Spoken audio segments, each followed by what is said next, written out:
오늘 저희들에게 주시는 하나님의 말씀 구약성경 사무엘상 4장 15절에서 18절까지의 말씀을 보겠습니다. 구약성경 사무엘상 4장 15절에서 18절까지의 말씀, 제가 이제 여러분이 한 절씩 교독합니다. 15절입니다. 그때 엘리의 나이가 98세라 그의 눈이 어두워서 보지 못하더라. 그 사람이 엘리에게 말하되 나는 진중에서 나온 자라 내가 오늘 진중에서 도망하여 왔나이다. 엘리가 이르되 내 아들아 일이 어떻게 되었느냐. 소식을 전하는 자가 대답하여 이르되 이스라엘이 블레셋 사람들 앞에서 도망하였고 백성 중에는 큰 살육이 있었고 당신의 두 아들 홈니와 비느하스도 죽임을 당하였고 하나님의 괴는 빼앗겼나이다. 하나님의 괴를 말할 때에 엘리가 자기 의자에서 뒤로 넘어져 문 곁에서 목이 부러져 죽었으니 나이가 많고 비리한 까닭이라. 그가 이스라엘의 사사가 된 지 40년이었더라. 아멘. 용두삼이라는 말이 있습니다. 시작은 용의 머리처럼 시작했지만 마무리가 뱀의 꼬리처럼 마무리되어진다. 별 볼일 없이 끝난다라는 말이죠. 반대로 유종의 미라는 말이 있습니다. 유종짐이 시작한 일이 끝맺음을 잘해서 좋은 결과를 만들어내는 것, 결과가 아름다운 열매들로 드러나는 것, 이게 유종짐이라고 합니다. 인생을 살다 보면 시작은 화려했지만 끝이 영 좋지 않는 용두삼이의 인생이 있는가 하면 또 반대로 시작은 아주 미약했고 연약하고 가난한 인생이었지만 그러나 끝이 정말 많은 사람들의 영광과 존경과 칭찬을 받는 아름다운 인생이 되어지는 분들도 있게 됩니다. 오늘 엘리 인생은 대표적인 용두삼이의 인생인 것 같습니다. 엘리라는 이름이 뜻이 자체가 존귀하다, 높다, 보배롭다라는 뜻을 갖고 있습니다. 엘리는 시작부터가 존귀하고 보배로운 인생이었던 것 같습니다. 레위지파에 속해서 하나님의 사사로서, 제사장으로서 하나님의 부름받은 정말 보배롭고 존귀한 인생이었습니다. 그러나 인생의 마침표를 찍는 그 순간 그 누구보다도 비참하고 참혹한 인생인 것을 오늘 본문은 가르쳐주고 있습니다. 오늘 본문은 엘리의 마지막 장면, 마지막 마침표를 끊는 끝 모습을 보여주고 있는데 아주 비참한 몰락으로 끝나게 되는 것을 보게 됩니다. 17절 보십시다. 소식을 전하는 자가 대답하여 이르되 이스라엘의 블레셋 사람들 앞에서 도망하였고 백성 중에는 큰 살육이 있었고 당신의 두 아들 홈니와 비느하스도 죽임을 당하였고 하나님의 괴를 빼앗겼나이다. 세 가지 소식, 전쟁에서 들리는 세 가지 소식이었어요. 첫째는 이스라엘이 완전한 패배를 맛보게 되었다. 사사로서 통치하던 시대에 이스라엘 나라가 패배한 것은 얼마나 큰 수치겠습니까? 또 많은 사람들이 죽게 되었잖아요. 두 번째로 자신의 가문적인 홈니와 비느하스 두 아들이 죽게 되는 비참함을 겪게 되었다는 거예요. 무엇보다도 세 번째, 제사장으로서 하나님의 언약궤를 지키고 그 언약궤를 통해서 하나님의 영광의 예배를 드려야 되는 제사장이 언약궤를 뺏겼다. 아주 인생이 정말 말할 수 없는 비참한 가운데 있다는 것을 그대로 보여주고 있습니다. 이 소식을 들은 엘리의 모습 18절 보십시다. 18절 다 같이 시작. 하나님의 괴를 말할 때에 엘리가 자기 의자에서 뒤로 넘어져 문 곁에서 목이 부러져 죽었으니 얼마나 비참합니까? 마지막 뒤로 넘어졌는데 목이 부러져 죽었다. 이게 정말 최후의 이런 비참한 모습으로 죽기가 쉽지 않은데 오늘 엘리는 그렇게 인생을 마무리하게 되었다는 거예요. 존귀하게 시작한 정말 누구보다도 보배롭고 누가 봐도 부러운 그렇게 시작된 인생이 왜 이렇게 비참한 인생이 추락하는 인생이 되고 말았을까 하는 거예요. 그 이유가 도대체 뭘까? 바로 18절에 그 대답이 나와요. 18절 보니까 첫 번째로 나이가 많고 비대한 까닭이다. 나이가 많고 비대하다라는 것. 단순히 육체적인 모습을 보여주는 모습이 아니라 이 비대하다는 건 뚱뚱하고 움직임이 꿈트다라는 거예요. 둔감하다라는 거예요. 그러니까 오늘 가장 영적으로 민감해야 될 제사장인 사사인 엘리가 그 누구보다도 둔감한 영적으로 비둔한 그런 모습으로 서 있게 된 것을 보게 됩니다. 바로 우리 인생이 몰락하는 것은요. 여러분이 민감할 때 민감하지 못하고 둔감해야 될 때 둔감하지 못할 때 민감해야 될 것은 민감해야 돼요. 근데 우리는 이상하게도 둔감해야 될 것은 굉장히 민감해요. 우리 자존심에 대해서. 좀 둔감해도 돼요. 여러분의 인생에 여러 가지 나타나는 일들, 여러분 아픔들에 대해서 좀 둔감해도 돼요. 그러나 영적인 하나님의 음성, 하나님의 말씀, 하나님의 부르심, 하나님의 뜻에는 우리가 민감해야 되는데 우리의 인생은 거꾸로 되어질 때가 많다라는 거예요. 엘리가 그랬다라는 거예요. 하나님의 음성에는 둔감했고요. 세상의 것에 민감했기 때문에 이렇게 몰락하는 인생이 되었다라는 거예요. 두 번째 이유는요. 15절에 나와요. 그때 엘리의 나이가 98세였는데 그 눈이 어두워 보지 못하였더라. 이것도 역시 육체적인 눈이 어두운 부분만 얘기하는 것이 아니라 영적인 제사장으로서 하나님의 영적인 세계를 보지 못하고 하나님의 뜻을 분별하지 못하는 엘리의 모습을 이렇게 육체적인 모습으로 그려주고 있는 것을 보게 됩니다. 영안까지 어두워서 보지 못하는, 하나님의 뜻을 분별하지 못하는 어두운 모습. 영적인 눈이 어두워지면요, 자신도 이렇게 망하게 되어지고 가정도 이렇게 폐망하게 될 뿐만 아니라 나라와 민족 자체도 완전히 무너지게 되는 모습을 그대로 보여주고 있는 것이죠. 그래서 우리 삶에도 오늘도 하나님이 주시는 은혜 안에서 민감해야 될 부분이 무엇인지를 깨달아야 되고요. 영적인 눈이 밝혀지고 영적인 귀가 열려져서 하나님의 세계를 보고 하나님의 말씀에 열려지는 그런 믿음의 삶이 되어야 될 줄로 믿습니다. 세상의 쾌락과 욕망에는 민감했는데 하나님의 말씀은 둔감했던 엘리 제사장, 세상의 욕망에는 눈이 열려있는데 하나님의 세계에는 닫혀있던 엘리 제사장, 세상의 소리에는 귀를 기울이고 살아가는데 하나님의 음성에는 귀를 닫고 살아갔던 엘리 제사장. 그래서 세 번째 결론, 세 번째가 굉장히 중요해요. 첫째는 둔감했고요. 두 번째는 눈이 어둡고요. 영적인 눈이 어두워 있었고요. 세 번째가 뭐냐면 18절에 그가 이스라엘 사사가 된 지 40년이었더라. 40년을 통치했어요. 이 말 속에는요, 하나님이 40년 동안 기회를 주셨다는 거예요. 40년을 통치했어요. 하나님의 은혜를 따라서 다시금 주의 능력을 따라 살아갈 기회가 긴 시간 하나님께 허락하셨는데 엘리의 무너짐의 결정적인 문제는 돌이킬 시간을 잃어버렸더라는 거예요. 회개할 기회를 잃어버렸어요. 하나님 주신 은혜의 때를 잃어버렸어요. 사도 바울은 지금이 은혜 받을 만한 때요, 지금이 곧 구원의 날이라고 그랬어요. 근데 우리는 오늘 엘리 제사장을 보니까 40년을 통치를 했어요. 얼마나 대단한 영광입니까, 여러분. 하나님이 지켜주시, 하나님이 보호하지 않으면 40년을 어떻게 통치하겠습니까? 그런데 그 은혜의 때 하나님이 주신 놀라우신 은혜를 놓쳐버렸다라는 거예요. 더군다나 하나님께서 이미 두 번이나 엘리 제사장을 경고했죠. 사무엘상 2장에 보면 무명의 선지자를 통해서 이 엘리와 그리고 이스라엘 백성들의 말로를 이미 경고해 놓으셨어요. 더군다나 어린 사무엘 3장에 보면 사무엘을 통해서 똑같은 이 엘리 가문의 심판 그리고 이스라엘 백성들의 심판에 대해서 이미 경고하셨어요. 두 번이나 이렇게 반복해서 경고하셨음에도 불구하고 그 기회를 놓치고 말았다라는 거예요. 요한계시록 2장 21절은 이렇게 말합니다. 또 내가 그에게 회개할 기회를 주었으되, 또 너에게 교회에게 회개할 기회를 주셨어요. 자기 음행을 회개하고자 하지 아니하는도다.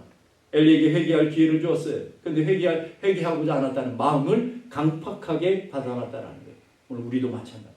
여러분에게 회개할 기회를 주고 돌이킬 기회를 주고 충성할 기회를 주시고 하나님의 은혜를 따라 살아갈 기회를 주시고 하나님의 영광에 참여할 기회를 여러분 모두에게 다 주신다고요. 누구에게만 주시는 게 아니라 모두에게 다 주시는 줄로 믿습니다. 그때에 그를 붙잡는 사람이 있는 거 아니에요. 놓치는 사람이다.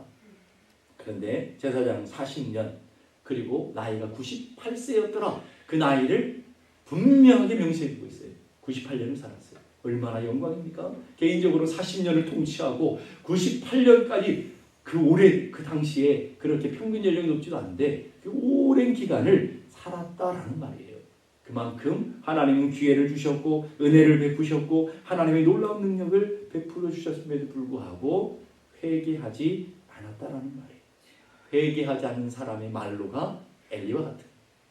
여러분 그게 오늘 우리도 될 수 있다는 것을 여러분들이 기억해야 돼요. 그렇기 때문에 우리가 하나님을 섬기면서 우리가 신앙을 가지면서 정말 복된 믿음은요, 회개할 수 있는 믿음, 깨달을 수 있는 믿음, 하나님의 말씀에 내가 분별하며 깨달을 수 있는 것이 얼마나 큰 은혜인 줄 몰라요.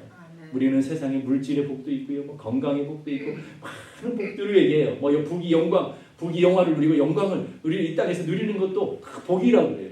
그러나 그 복과 비교할 수 없는 최고의 복은 내가 하나님의 은혜를 깨달을 수 있는 것, 그리고 그 은혜 가운데 살아갈 수 있는 것, 그 은혜 가운데 살고 깨달아서 회개할 수 있고 하나님 주신 말씀과 은혜를 붙들고 있다면 내가 가장 복된 사람인 것을 믿을 수 있기를 간절히 바랍니다. 아멘. 영적으로 둔감했던 결과, 그리고 깨달을 걸 깨닫지 못했던 결과 엘리 가문은 완전히 무너지고 추락하는 모습으로 끝나버리고 말아요. 더 이상 기회가 없어요. 이랬던 사람들이 있죠. 거기 보면 사울 왕, 이스라엘의 초대 왕으로 세움을 받은 이 영광스러운, 얼마나 영광스럽게 시작합니까? 이스라엘의 초대 왕이라고요. 이스라엘 백성들이 그토록 간절히 원해서 이 하나님께서 사울 왕을 세워주셨다고요. 그럼 얼마나 영광스러운 자리고 얼마나 추앙받는 자리입니까? 그런데 하나님의 말씀에 불순종하고 마음이 교만해짐으로 결국은 길보아 산에서 전투에서 비참하게 죽는 마지막 용두삼의 인생이 되고 말았다라는 거예요. 삼손마저도 마찬가지죠. 기도에서 얻은 아들이에요. 하나님이 주신 축복을 얻은 자녀예요. 나실인이었어요. 하나님이 나실인으로 구별했어요. 그리고 하나님이 이 삼손에게는 다른 사람이 갖지 못한 특별한 은총을 하나님께서 허락해 주셨어요. 근데 그 힘을 과시하면서 이성의 유혹에 빠졌기 때문에 두 눈이 뽑혀서 그리고 결국은 붙잡혀가게 되고 죽는 날까지 연다맷돌을 굴리는 짐승 노릇하다가 비참한 최후를 맞게 되어지는 것이죠. 대표적인 용두삼위의 인생이라는 거예요. 우리 신약에 보면 가룟유다라는 사람이 있어요. 가룟유다는 얼마나 영광스러운 예수님의 12제자의 반열, 예수님의 사도의 반열로 들어서는 놀라운 축복을 받은 사람이었잖아요. 특별히 육으로 오신 예수 그리스도를 직접 봤어요. 육으로 오신 예수 그리스도의 직접 말씀을 들었어요. 그분과 함께 동거동락하는 놀라운 축복을 경험했던 사람이라고요. 이 가룟유다보다 더 놀라운 축복을 가진 사람이 누가 있을까요, 여러분? 그런데 돈의 유혹에 눈이 멀고 돈의 유혹에 마음이 굳어져 결국 스승을 팔아보러 비참하게 멸망하는, 추락하는 대표적인 용두삼위의 인생이었다라는 거예요. 결론적으로 다 뭐예요? 민감할 때 민감하지 못하고요. 둔감해질 것에 둔감하지 못한 결과들이 나타나는 거예요. 돈의 유혹으로 스승을 팔고 자살하는 것처럼 교만함에 눈이 멀고 세상의 쾌락에 눈이 멀고 물질의 유혹에 눈이 멀었기 때문에 처음 사랑을 잃어버렸기 때문에 결국 이렇게 몰락하는 인생으로 바뀌어지게 되었다라는 거예요.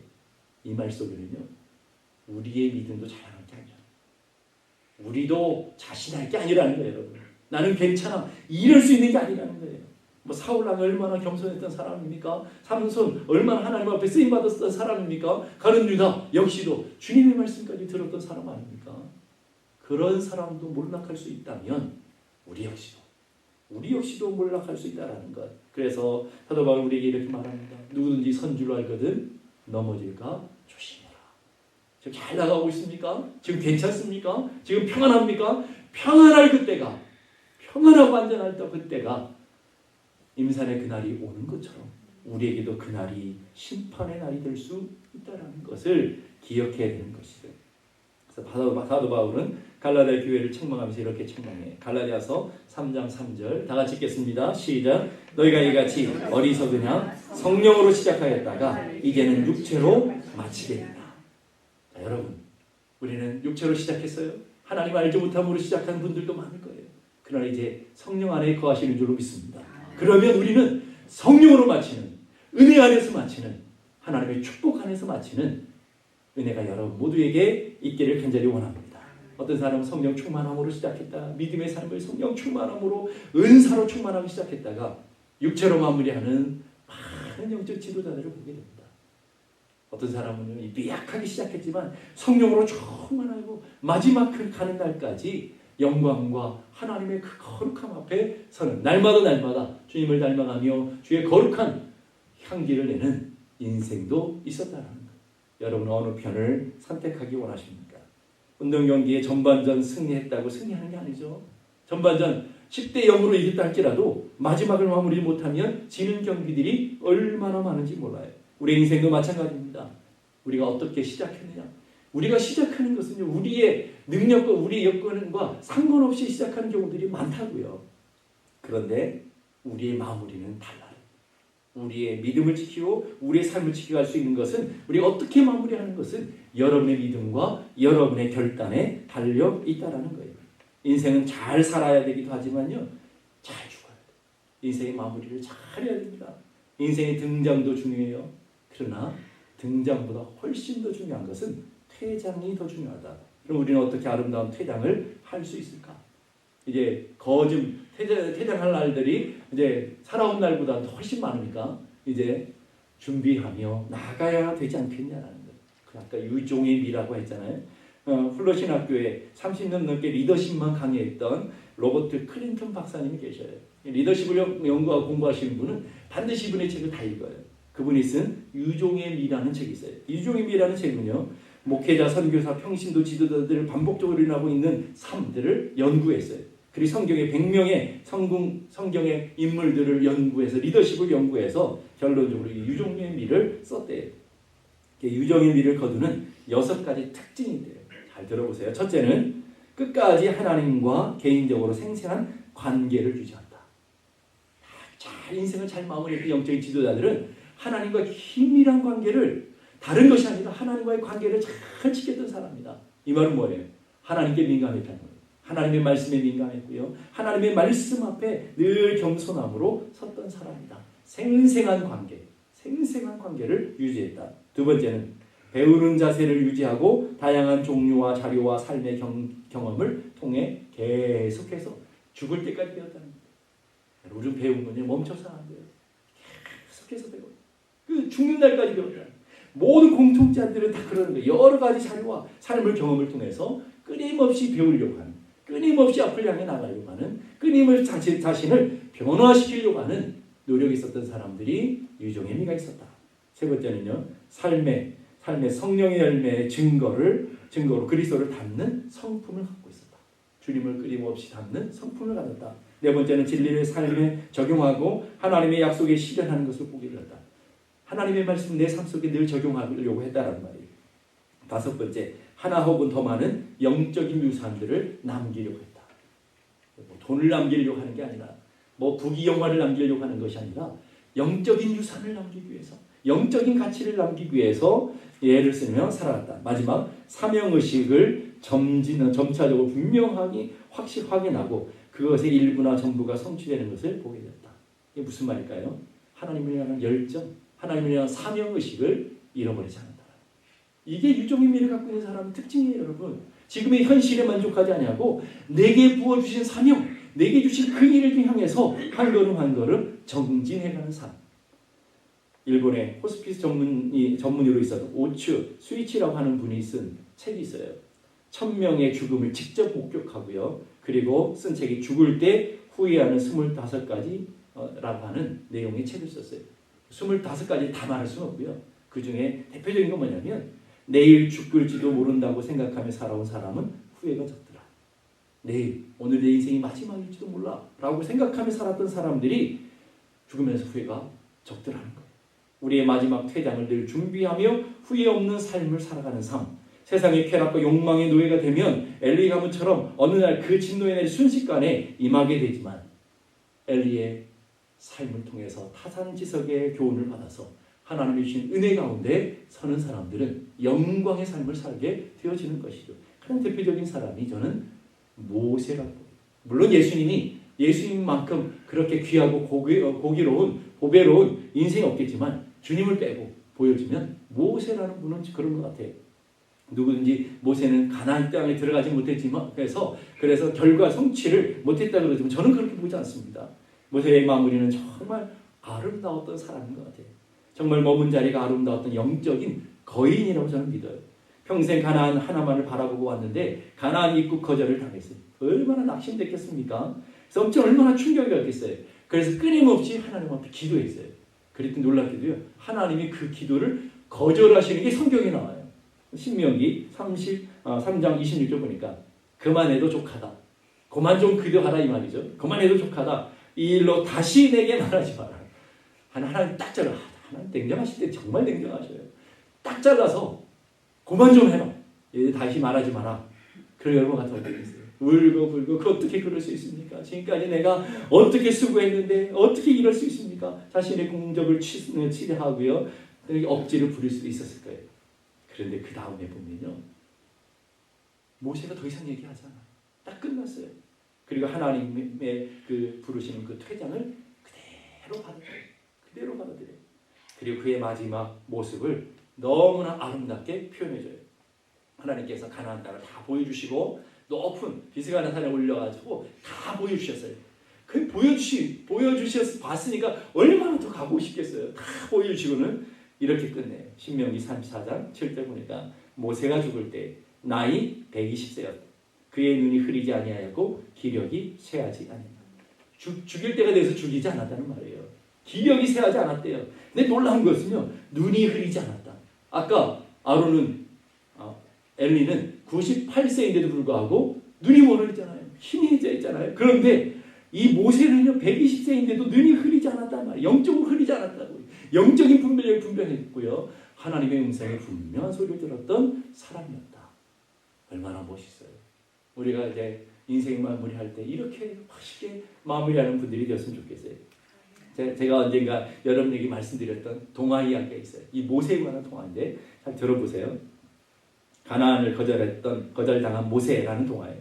또 모세가 터벅터벅 비스가산 꼭대기로 올라갔다. 늘 꿈꾸었던 가나안 땅을 한참 바라보다 힘없이 무릎을 꿇었다. 그때 하나님께서 그를 찾아오셔서 그의 어깨에 손을 얹고 가만히 물었다. 뭐라고 물으시냐면 슬프냐? 아닙니다. 섭섭하냐? 아닙니다. 괴롭냐? 아닙니다. 그럼 분하냐? 아닙니다. 그럼 왜 그렇게 엎드려 있느냐? 너무 행복해서입니다. 행복하다고 무엇이 그렇게 행복하냐? 광야에서 하나님과 함께했던 순간순간이 제게는 가나안이었습니다. 가나안이 목적이 아니라 하나님과 함께하는 그 순간순간들이 얼마나 힘들고 얼마나 고통스러웠던 40년 광야였습니까? 늘 원망하는, 늘 불평하는, 늘 반역하는 이스라엘 백성들과 함께하는 삶, 얼마나 빨리 이 짐을 벗고 싶었겠습니까? 그런데 모세는 이렇게 고백하는 거예요. 하나님과 함께했던 순간순간이 가나안, 천국이었습니다. 얼마나 멋진 고백입니까? 저와 여러분의 고백이 이런 고백이 됐으면 좋겠어요. 죽는 날까지. 주님 앞에 섰을 때, 야, 너 성공하지 못해서 분하냐? 너 큰 교회 못해서 섭섭하냐? 그러실 때, 아닙니다. 그럼 왜 이렇게 하나님 앞에 엎드려 있느냐? 그럴 때에 하나님과 함께했던 하루하루가, 목회의 하루하루가 가나안의 삶이었습니다. 천국의 삶이었습니다. 저만 그런 게 아니에요. 여러분들이 하나님과 함께했던 신앙의 그 교회의 하루하루가 천국의 삶이었습니다. 아멘. 그런 믿음의 고백을 할 수 있으면 얼마나 좋을까요? 우리가 이 땅에서 어떤 사람들은요, 외형적으로 성공하고 외형적으로 결과로 증명하는 사람도 있지만, 대부분의 사람들은 충성하고 헌신했지만 결과로 나오지 않은 사람들이 얼마나 많은지 몰라요. 우리 결과로 우리 삶을 평가할 수 없어요.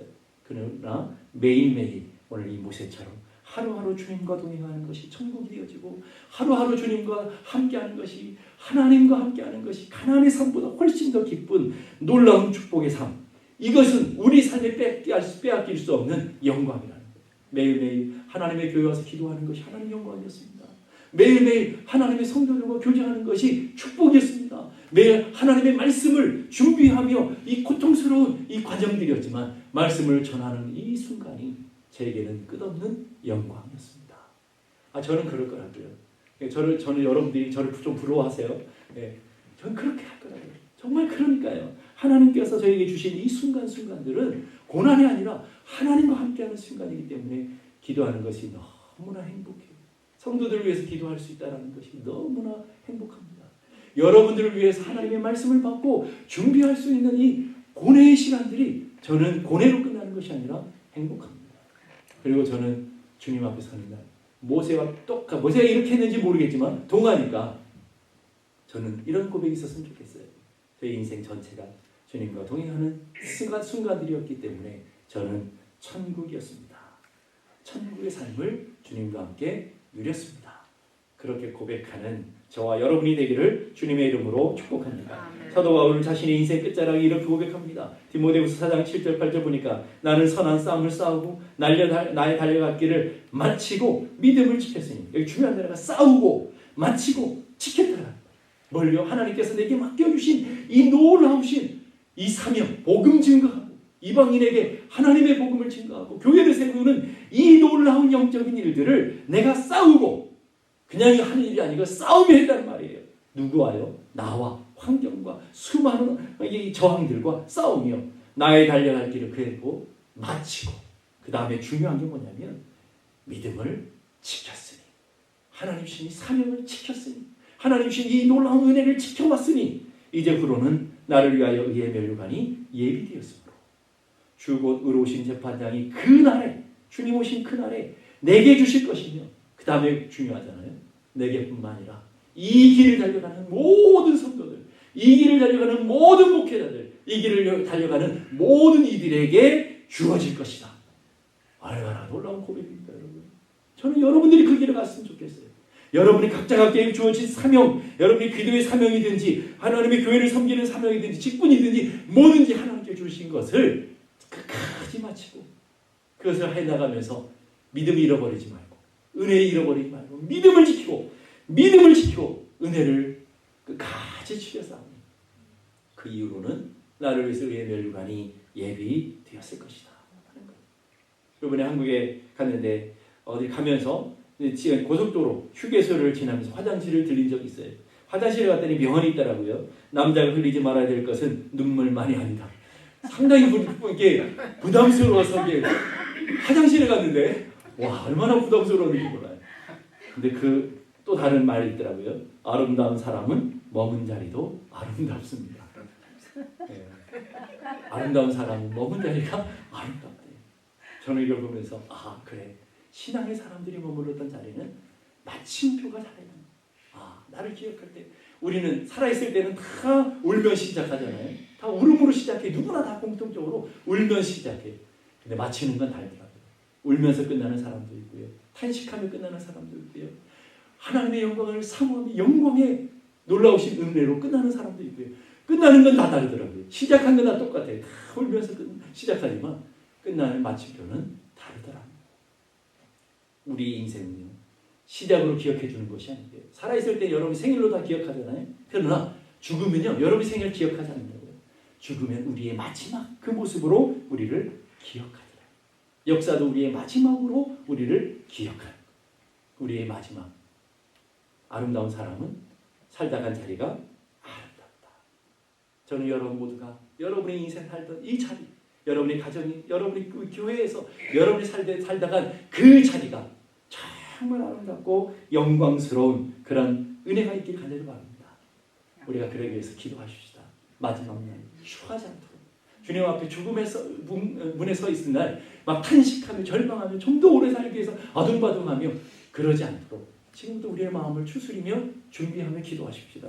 저는 이런 찬송이 생각났어요. 우리가 마지막 날을 기억하면서 기도하기 위해서 내 일생 소원은 늘 찬송하면서 주께도 나가기 원합니다. 돈 많이 얻고 이 세상 부귀 영화를 누리는 것만 하는 게 아니라 늘 찬송하면서 주께도 나가기 원합니다. 꿈에도 소원은 늘 찬송하면서 주께도 나가기 원합니다. 숨질 때 되도록 늘 찬송하면서 주께도 나가기 원합니다. 우리의 궁극적인 목적은 주님 앞에 서는 거예요. 그래서 우리는 매일매일 조금씩이라도 주께로 더 나가기 원합니다. 우리의 마음을 열고 한 걸음 한 걸음 주님 앞으로 나가다 보면 여러분의 인생이 영광스러운 예배, 축복의 삶, 여러분의 삶이 정말 주님 앞에 서는 그 죽음의 관문을 통과하는 그날, 그 삶이 여러분 인생의 가장 영광스럽고 가장 축복의 아름다운 순간이 되어질 줄로 믿습니다.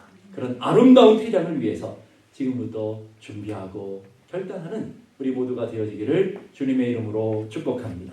기도하겠습니다. 이 시간 우리 함께 다 같이 기도하실 때 하나님, 오늘도 우리 인생의 아름다운 퇴장을 위해서 주님 앞에 한 걸음 한 걸음 나아가기 원합니다. 내 일생 소원은 늘 찬송하면서 주께로 더 나가기 원하는 것처럼 꿈에도 소원이 주께로 더 나가고 숨질 때도 주님께로 더 가까이 나가도록 하기 위해서 오늘 나를 돌아보며 엘리의 마지막 인생의 퇴장을 돌아보며 오늘 하나님 타산지석의 은혜와 지혜를 얻는 귀한 역사가 있게 하여 주시옵소서. 우리 함께 다 같이 기도하겠습니다. 하나님 아버지 은혜를 감사합니다. 오늘도 우리의 부르심의 뜻을 깨닫게 하시고 하나님의 말씀, 하나님의 뜻을 온전히 분별하며 주님 앞에 더 가까이 나가는 믿음의 삶이 되어지게 하여 주시옵소서. 하나님의 크고도 놀라우신 능력과 은총이 우리를 온전히 붙들어 주셔서 하나님 우리 인생의 퇴장의 날 영광스러운 날 주님과 함께했던 동행하며 살았던 순간순간이 너무나 행복하고 복된 순간이었노라고 고백하며 주님 앞에 나아가는 은혜의 삶이 되어지게 하여 하여 주시옵소서. 하나님 아버지 내게 주신 이 사명을 감당하는 것, 주님의 교회를 섬기는 것, 기도하는 것, 하나님 이 삶에 하나님의 성도들과 함께 교제하는 모든 순간들이 주님께서 함께 하시기에 영광의 날이요 영광의 시간이 우리 모두가 되어지게 하여 주옵소서.